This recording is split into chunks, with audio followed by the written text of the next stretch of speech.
그러나 대부분의 스카이나 메디컬은 수능 최저 기준을 요구합니다. 이 사실을 저는 3학년 2학기 원서를 쓸 때가 돼서야 알게 된 아니 그거를 몰랐다고?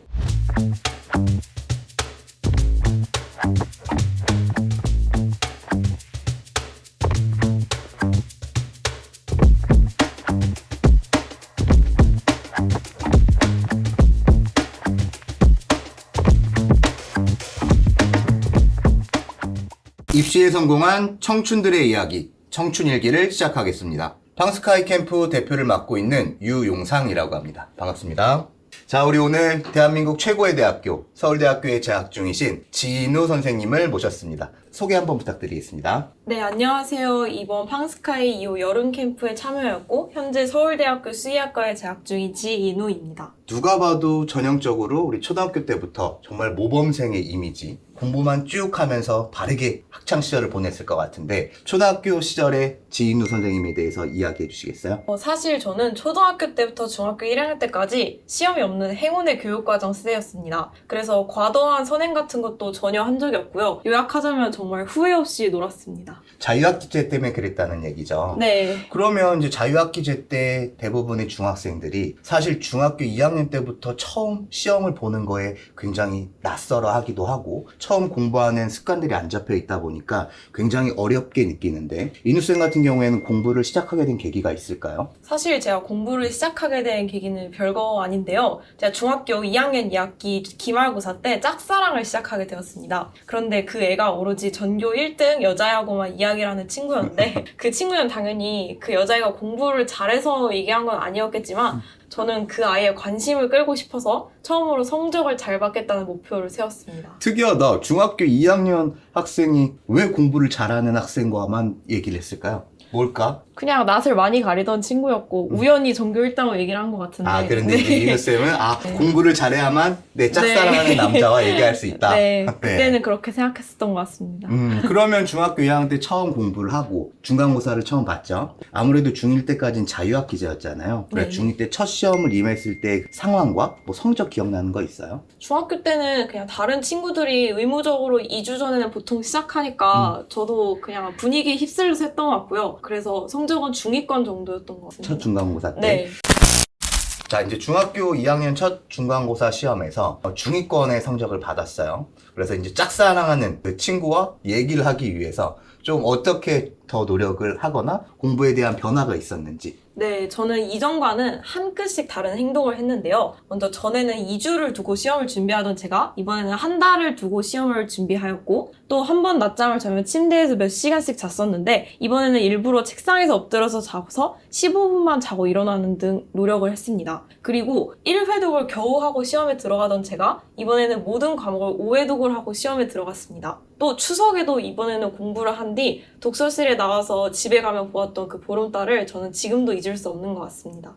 독서실 깨기를 했네요. 네. 내가 남들보다 제일 늦게 가겠다. 이누쌤이 되게 좋은 얘기 해주셨어요. 우리 중학생들이 사실 이 시험에 대해서 굉장히 어느 정도 중요한지를 모르다 보니까 중간고사 평균 대비 기간이 2주 정도밖에 안 돼요. 그리고 이누쌤이 말한 것처럼 몇 회독을 하고 완벽하게 숙달을 하고 시험을 들어가야 되는데 정말 1회독 개념 정도만 쭉 끝내고 들어가니까 맨날 시험이 70점, 80점대에서 머물러 있거든요. 그래서 이누쌤처럼 준비 기간을 늘리는 것도 우리 중학생들한테 굉장히 중요한 얘기인 것 같고 반복된 회독을 통해서 조금 더 깊이 있는 공부를 하는 내용도 굉장히 우리 중학생 친구들이 새겨들어야 될 내용 같습니다. 자, 그렇게 해서 결과는 어땠습니까? 네, 시험 성적은 정말 비약적으로 올라서 전교 몇십 등대이던 제가 전교 2등이 되었습니다. 저는 이 순수한 희열을 유지하기 위해서 계속 열심히 공부했고 결국 중학교 마지막 시험에서 전교 1등을 하고 중학교를 졸업했습니다. 자, 그러면 이제 고등학교 진학이 제일 또 큰 걱정이었겠어요. 전교권 학생이다 보니까 특목 자사고를 진학할지 아니면 일반고를 진학할지에 대해서 갈등이 있었을 텐데 그 당시 상황이나 심정에 대해서 한번 설명해 주시면 좋을 것 같아요. 결론적으로 일반고를 진학을 하였는데요. 먼저 저는 주변 환경에 영향을 잘 받지 않는 성격입니다. 친구들이 옆에서 아무리 공부를 열심히 해도 제가 공부를 하기 싫으면 절대 공부하지 않고요. 또 제가 반대로 한번 마음을 먹는다면 주변이 아무리 나쁜 환경이어도 마이웨이로 공부하는 스타일입니다. 근데 본인 그 자기 객관화가 되게 잘 되어 있던 것 같아요. 왜냐면 우리 학생들 보면 중학교 이제 어떤 고등학교를 진학해야 될지 고민하는 학생들을 보면 사실 본인의 성향을 본인이 잘 모르는 경우들이 많이 있거든요. 근데 어떻게 좀 그런 본인의 성향을 평가하는 기준들이 좀 있었나요? 시기를 두고 지속적으로 저 자신을 보려고 했었던 것 같습니다. 스스로를? 네. 사실 제가 중요하게 생각하는 것은 공부는 꼭 자기에 맞는 방법이 있다고 생각을 하거든요. 그래서 저는 그걸 중학교 시험을 준비를 하면서 서서히 깨닫게 되었고, 다른 사람들이 많이 선택하는 길이 있어도 제가 맞는 길이 결국 저에게는 정답이라는 믿음이 중학교 내신 준비 열심히 하면서 생겼기 때문에 저 스스로를 계속해서 점검하는 습관이 생겼던 것 같습니다. 그래서 선택한 거는 일반고예요? 특목자사고예요? 네, 결국 집 근처 일반고를 선택을 하였는데요.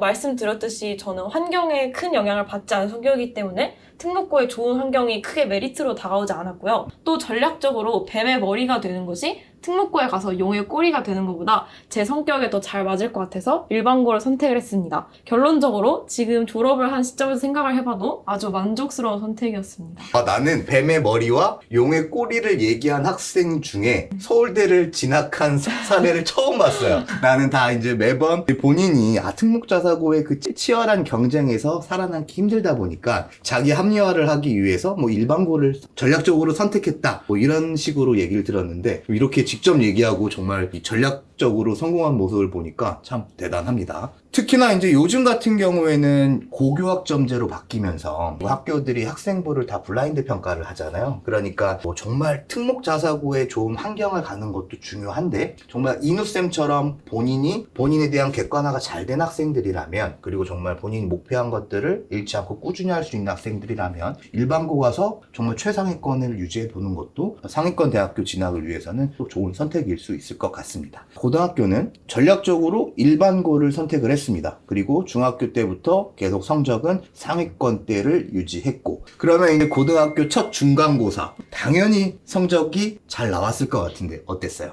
네, 저도 고등학교 내신의 무시무시함에 대해 이야기를 많이 들었었고, 제가 진학한 고등학교도 주변에서 공부 잘하는 학생들이 오히려 유명한 고등학교여서 제가 겁을 많이 먹었었습니다. 그래서 저는 이전과 또 다른 노력을 하기로 결심했습니다. 그래서 저는 누가 봐도 열심히 사는 모범생의 삶을 살았습니다. 예를 들자면 저는 하루에 2-3시간만 자며 공부했었고, 또 커피를 생으로 씹어 먹기도 했었고요. 점심시간에도 애들과 떠들지 않고 영어 단어도 외우고, 그리고 졸릴 때는 허벅지를 찔러가면서 정말 열심히 공부했습니다. 전형적인 서울대 특인데? 네. 그런데 제가 고등학교 첫 시험에서 어떻게 보았을 것 같나요? 1등? 놀랍게도 제 성적은 다시 중학교 처음 성적인 어중간한 중위권 성적으로 돌아왔습니다. 1등급은 성적표에 하나도 없었고요. 그래서 기말고사는 중간고사보다 조금 더 올라가지고 평균 성적 2.0이라는 내신으로 1학년 1학기를 마무리했습니다. 왜 그랬던 것 같아요? 이제 평균적으로 많은 학생들이 고등학교 올라가면 첫 시험에서 굉장히 당황스러워하는 경우들은 많아요.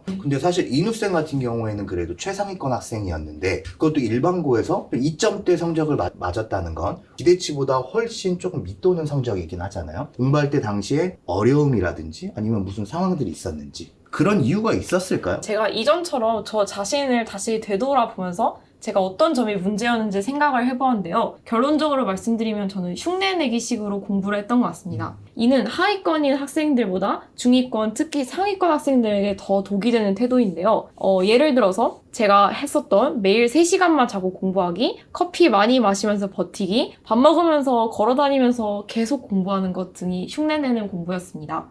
이거는 사실 대표님이 말씀하신 것처럼 많이 알려진 공부 잘하는 사람들의 습관인데요. 이 행동의 결과가 사실 지금 내가 시험 성적 올리는데 크게 의미가 없다면 그거는 내 자신이 아무리 열심히 했다고 해도 공부하는 흉내입니다. 공부는 많이 하기 때문에 스스로 자만심에 빠지고, 그런데 뭘 공부하는지는 하나도 신경 쓰지 않고 앉아만 있어서 하는 공부에 의미가 없고 체력을 극한으로 소모해서 효율도 나빠집니다. 결국 노력을 해도 저는 성적이 안 올랐던 것 같습니다. 노력은 가끔 결과를 배신하고요. 그 노력의 방향도 정말 중요한 것 같습니다. 그러니까 이제 그런 얘기인 것 같아요. 공부를 잘하기 위해서는 기본적으로 모든 노력이 다 수반되어야 되는데, 여기서부터 이누쌤은 조금 더 어떻게 효율적인 방법, 그리고 깊이 있는 공부에 대한 것들을 느껴보지 못했던 것 같아. 그러니까 매일매일 반복을 하고 정말 열심히 하는데 2-3점짜리 문제는 다 맞춰. 근데 4점짜리 문제에서 다 틀리는 그런 상황들이 맞을까요? 네, 맞습니다.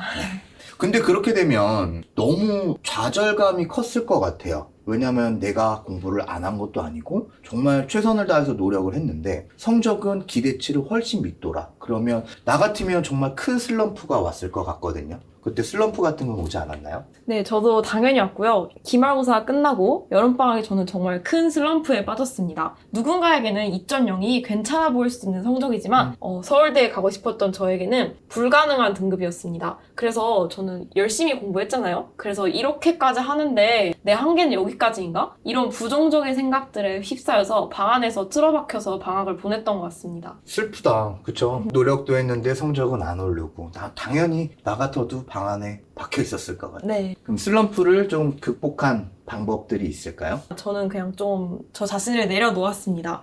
근데 여기서 제가 내려놓았다는 거는 어떤 의미있냐면요. 전에는 1등급을 받기 위해서 공부를 했었고 그래서 강박과 주변 친구들과 경쟁해야 된다는 스트레스가 너무 심했습니다. 그래서 어차피 저번 학기에 1등급 하나도 못 받았는데 그냥 좋은 등급을 받기 위한 공부가 아니라 공부 그 자체를 즐기는 데 집중을 해보기로 했습니다. 예를 들어서 제가 이번에 신경 단원을 배우고 있으면은 신경을 덕질을 한다는 생각으로 알아가는 겁니다. 그리고 제가 이렇게 충분히 노력을 했다면 결과는 제 손을 이미 떠나간 것이라는 마음가짐을 가졌습니다. 이렇게 공부하니까 결과에 대한 부담감도 줄어서 점점 슬럼프에서 벗어났고요. 그리고 공부에 대해서 덕질을 하니까 더 깊이 탐구하게 돼서 저절로 좋은 성적으로 이어졌습니다.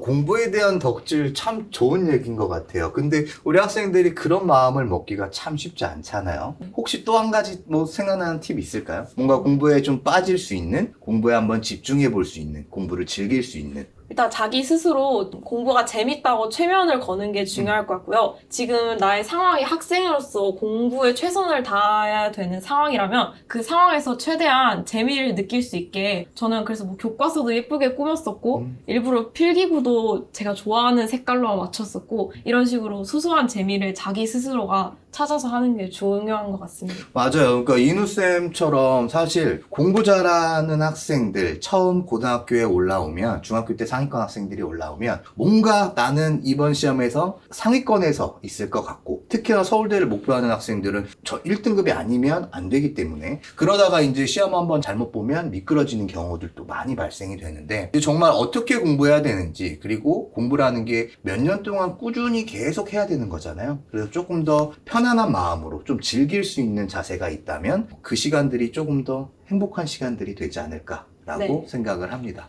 근데 얘기를 들어보니까 아까 되게 중요한 얘기를 했습니다. 흉내내기식 공부. 그리고 그 흉내내기식이 결국에는 뭔가 공부의 본질을 파고들지 못하고 그리고 심화학습이 안 되는 거고 그런 상황들이 많이 발생될 건데 결국에 중요한 거는 뭐라고 생각하세요? 공부에서. 결국 반복해서 얘기했듯이 계속해서 저 자신을 되돌아보는 메타인지적 태도가 중요했던 것 같습니다. 예를 들어서 시험이 끝나면은 내가 이번 시험에서 공부 습관적인 면이나 과목을 공부하는 면이나 그런 것에서 어떤 점이 문제가 있었는지를 써보고 그 문제점에 대해서 객관적으로 나를 바라보고 그것에 대한 해결점을 생각하는 시간을 가졌던 것 같습니다. 맞아. 되게 중요한 얘기인데 의외로 되게 많은 거 알죠? 시험 딱 끝나면 시험지 딱 던져버리고 다음 진도 나가고 네. 그 시험 분석을 안 하는 학생들이 굉장히 많습니다. 이누쌤 말처럼 시험지 분석하고 이런 것들도 한번 꼭 중요한 과정이고 그러면서 나를 돌아볼 수 있는 시간들이 꼭 필요할 것 같아요. 애초에 고등학교 때부터 서울대 수의학과를 목표로 공부를 했었나요? 사실 진로를 제대로 설정한 거는 고등학교 2학년 때부터였습니다. 1학년 1학기 때는 서울대 수의학과를 올 수 있는 성적이 아니었기 때문에 그에 따라서 목표도 이렇게 높지 않았었던 것 같았습니다. 자, 그러면 우리 국내 최고의 대학교 서울대학교에 합격한 이누쌤의 서울대 합격생의 과목별 공부 방법 팁을 좀 많이 알려주시면 좋을 것 같습니다. 먼저 영어는 저는 동네 학원을 다녔었는데요. 다니던 학원을 과감하게 끊고 효율적인 통암기하는 방식을 고안해냈습니다.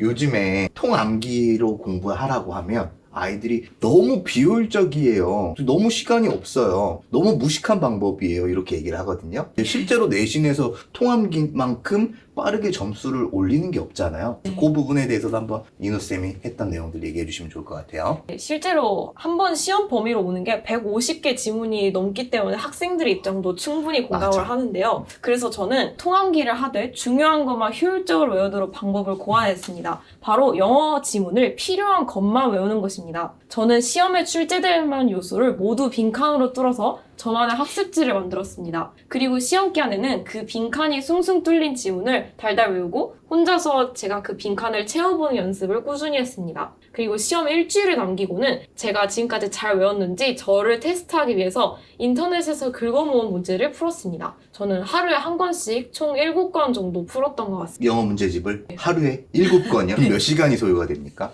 근데 사실 제가 이미 출제가 될 요소를 다 암기하고 있기 때문에 한 문제를 푸는데 속도가 굉장히 빠릅니다. 그래서 하루에 2시간에서 3시간 정도 소요를 했었던 것 같습니다. 그러니까 이누쌤 말은 기본적으로 시험 기간에 시험 대비를 하는 것도 중요하지만 평상시를 매일 시험 기간처럼 열심히 공부를 해왔던 거예요. 그쵸? 네.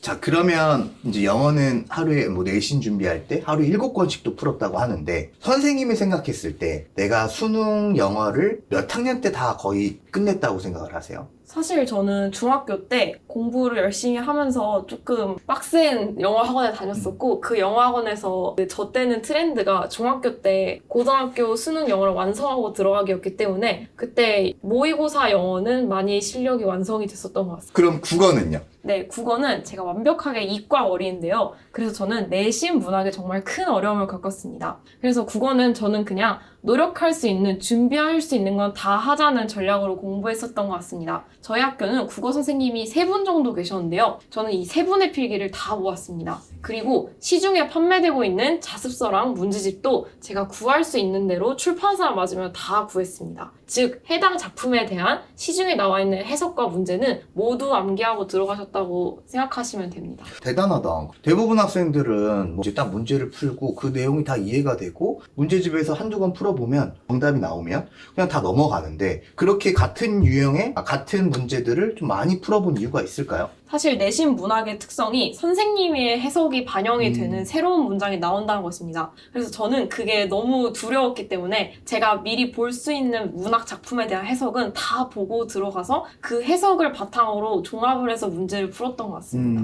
네. 자, 이제 이과 머리, 이과 성향의 이누쌤의 수학 공부법. 사실 제가 이과머리라고 했지만 수학은 저를 가장 많이 괴롭혔던 과목이기 때문에 할 말도 좀 많은 것 같습니다. 네, 그래서 수학은요, 수학 문제를 풀기 싫어 죽겠는 그 감정이 턱끝까지 올라오거든요. 어떻게 참아? 그래서 저도 한 번 문제가 풀리지 않으면 영원히 풀리지 않을 것 같아서 답지를 바로바로 펼쳐보고 또 짜증이 나서 머리를 막 뜯고 싶었던 적도 많았습니다. 스터디 카페를 뛰쳐나간 적도 많은데요. 그래도 포기하지 않고 그 부정적인 감정을 참아야 됩니다. 네, 놀라운 점은요, 이 감정이 영원하지 않습니다. 풀다 보면 모르는 문제가 점점 줄어들고요, 어려운 문제도 풀 수 있게 됩니다. 저는 좌절감을 줄일 수 있게 쉬운 문제집부터 차근차근 풀었습니다. 한 수학 시험마다 문제집 10권을 풀고 들어갔던 것 같고요. 이 덕분인지 수학은 10권을 풀었으니까 내신에서 1등급이 아니었던 적이 없습니다. 또 제가 느꼈던 수학시험 때 극도의 긴장감을 해결하는 방법은요, 매일 실제 시험 시간보다 조금 더 짧게 시간을 잡고 기출을 한 개씩 풀면서 많이 시험을 망쳐보는 것입니다. 시험을 망쳤을 때 어떻게 행동해서 시험을 잘 풀어나갈지를 생각하면서 자신만의 행동 강령을 만드는 것이 큰 도움이 되었습니다.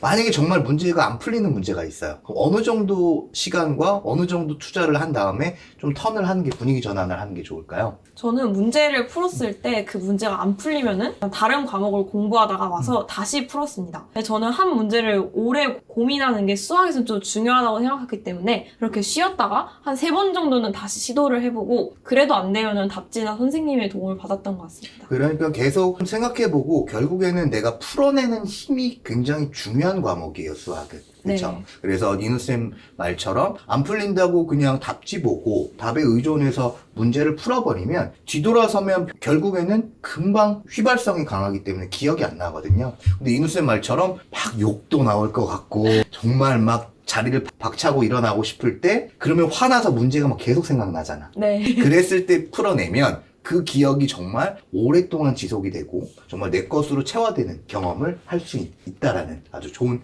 얘기였습니다. 고등학교에 입학해서 첫 시험에서 아주 쓴맛을 보고 이제 이누쌤만의 방법으로 정말 깊이 있는 공부를 하기 시작을 합니다. 네. 그러면 당연히 서울대를 진학했으니까 성적은 우상향 그래프를 그렸겠죠? 네. 성적 변화를 한번 얘기해 주시겠어요? 네, 저의 부족함을 인정하고 이전과는 달라진 주변의 시선 속에서 초심으로 돌아가서 공부하는 과정은 사실 정말 쉽지 않았습니다. 제 방법이나 노력이 맞나라는 고민도 수없이 많이 했고요. 헷갈렸던 날도 많았습니다. 그럴 때일수록 바꿀 수 없는 결과인 성적에 집착하지 않고 과정과 저 자신을 점검하려 했습니다. 결국 저는 1학년 1학기 2.0에서 1학년 2학기 전 과목 1.1로 성적을 오. 올려서 마무리했습니다. 2학년, 3학년 때는? 계속해서 1점 초반대를 유지했습니다. 자, 그러면 내신 1점 초반이니까 당연히 우리 서울대학교는 수시로 합격을 했겠네요. 네, 일반 전형으로 합격했습니다. 네. 이제 요즘 서울대는 학생부를 굉장히 많이 보잖아요. 본인만의 학생부 관리도 했나요? 저는 서울대학교 수시 일반 전형으로 들어온 만큼 학생부가 굉장히 중요한 전형이었는데요. 쉽게 말하자면은 저는 피라미드 형식으로 생기부를 채워왔습니다. 1학년 때는 제가 앞에서 말씀드린 것처럼 진로가 수의사도 아니었고 그래서 생물 쪽으로 크게 잡았었고 2학년 때는 좀 수의사에 관련된 세특으로 채웠습니다. 그리고 3학년 때는 그 수의사 중에서도 특히 야생동물 수의사를 컨셉으로 잡아서 좀 더 스페시픽하게 또 채웠던 것 같습니다. 네. 열심히 공부했지만 그래도 서울대는 최저가 있잖아요. 네. 그러면 실제로 학교 생활하면서 내신 준비도 이렇게 열심히 하는데 또 수능 준비를 따로 했는지 본인만의 노하우가 있는지 한번 얘기해 주시겠어요? 네, 제가 이렇게 간과한 것이 있었는데요. 바로 최저 수능 등급이라는 무시무시한 친구였습니다. 저는 수시가 성격에 더 잘 맞았고 그래서 공부에 거의 95% 이상을 내신 준비에만 치중했었습니다. 그리고 고등학교 와서는 주로 혼자서 공부했기 때문에 입시 요강에 대해서 저한테 알려주는 사람이 없었습니다. 그래서 저는 제가 수능 없이 대학에 갈 줄 알았습니다. 그러나 대부분의 스카이나 메디컬은 수능 최저 기준을 요구합니다. 저는 6개의 수시 원서 중에 제가 합격한 서울대를 제외한 모든 학교에서 최저 등급을 요구했고요. 이 사실을 저는 3학년 2학기 원서를 쓸 때가 돼서야 알게 된 아니 그거를 몰랐다고? 네, 계속 몰랐습니다.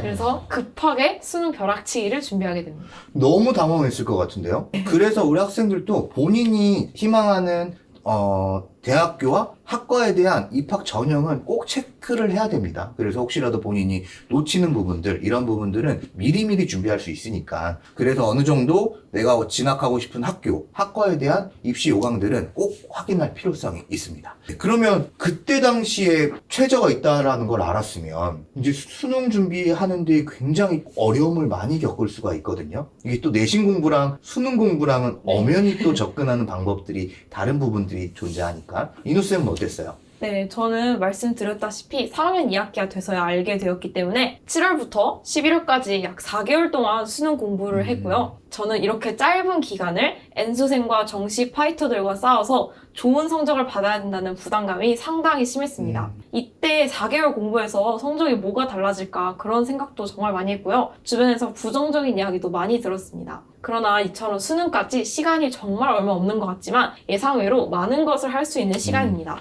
네, 결론부터 말씀드리면은 저는 모든 최저 기준을 맞추는 데 성공을 했고요. 심지어 자소서, 면접 준비, 3학년 2학기 내신 준비와 함께 수능을 준비했습니다. 그게 7월 달부터 4개월이라는 시간이 충분히 많이 있다라는 거는 정말 이누쌤의 긍정적인 마인드에서 나오는 얘기고 내가 봤을 때는 그랬을 것 같아요. 워낙에 학교에서 내신 준비를 탄탄하게 했기 때문에 기본적인 개념들이 너무 탄탄하게 자리 잡고 있어서 그 부분들이 조금 더 단기간 안에 수능에서도 좋은 성적이 나오지 않았나 그렇게 생각을 해봅니다. 자, 이누쌤 입시 이야기 참 잘 들었습니다. 어떻게 서울대학교 수의학과 진학하니까 행복한가요? 네, 지금은 벌써 본과 1학년이 되어서 새내기 때 기억이 가물가물하지만 처음에 입학을 해서 정문 그 샤를 딱 통과할 때 기분은 잊을 수가 없는 것 같습니다. 자, 이제 보면 이누쌤 정말 치열하게 열심히 고등학교 시절 공부에만 매진했던 것 같은데 지금 본인이 입시 과정을 돌아봤을 때 좀 어때요? 네, 입시 과정을 돌아보니까 저는 정말 처음부터 수월하게 잘했던 적이 없는 것 같습니다. 정말 실패 연속이었습니다. 사실 이 고군분투들은 제가 저만의 방법을 찾기 위해 노력하는 과정들이었습니다. 물론 제 방법이 누군가의 오답이 될 수도 있고요. 누군가에게는 정답이 될 수도 있습니다. 또한 저는 서울대학교 수의학과에 와서도 쉽진 않았습니다. 일반고 출신인 제가 처음 동기들 사이에서 받은 성적, 또 처음 하는 사회생활 등 더 어려운 일도 많았던 것 같습니다. 그렇지만 저는 이전처럼 무너지지는 않았습니다. 그때 시절에 제가 쌓아온 삶을 대하는 태도가 저를 지켜주었습니다. 이것이 제가 여러분들께 해드리고 싶은 마지막 이야기입니다. 결과가 안 좋았던 노력도 있지만 헤맨 만큼 제 세상이 되었습니다. 그래서 저는 어떤 시련이 다가와도 다시 이겨낼 것이라는 확신이 있습니다. 헤맨 만큼 제 세상이 되었습니다. 너무 멋진 얘기인 것 같아요. 더 얘기해 주세요. 그래서 제가 학창시절 되돌아보면은 한 가지에 빠져서 열중하는 삶은 굉장히 재미있고 가치 있는 일인 것 같습니다. 특히 대학생이 돼서 좀 더 자주 하는 생각인 것 같은데요. 그 대상이 무엇이든지 상관이 없습니다. 저처럼 꼭 공부가 아니어도 됩니다. 여러분들이 꼭 한 가지에 열중해서 사는 삶을 한 번쯤은 경험해 보셨으면 좋겠습니다. 그래서 저는 공부에 삶을 불태웠던 10대 시절의 후회가 없으며 그때의 저에게 무한한 감사함을 보냅니다. 너무 멋있는 얘기예요. 결국에는 몰입의 경험인 거거든요. 해본 사람만 느낄 수 있는 그 감정. 그래서 결국에는 팡스카이를 통해서 그 감정을 느낄 수 있다. 너무 멋있는 얘기입니다. 몰입의 경험. 그리고 헤맨 만큼 내 세상이다.